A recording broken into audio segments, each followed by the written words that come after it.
रामन की परीक्षा। दरबार में प्रवेश पाने की रामन की योजना राजा को समझ आ गई।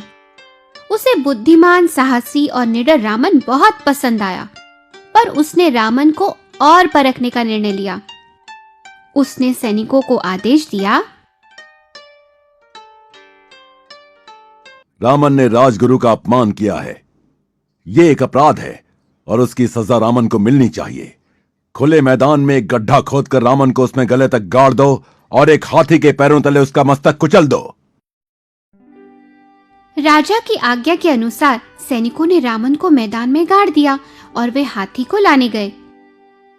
गड्ढे के अंदर फंसे रामन का तो हिलना भी मुश्किल था।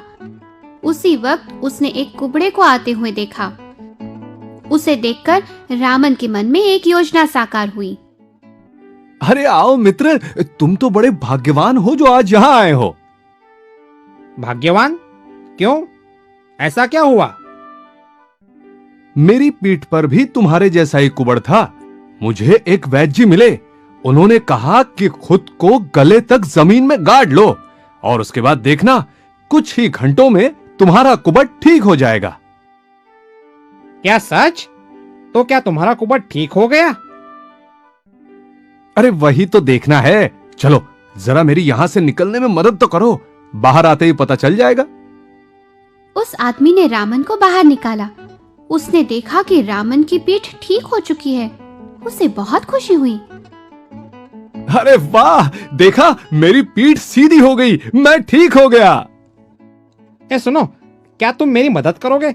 मुझे भी मेरी पीठ सीधी करनी है, दया करो। रामन तो इसी पल का इंतजार कर रहा था।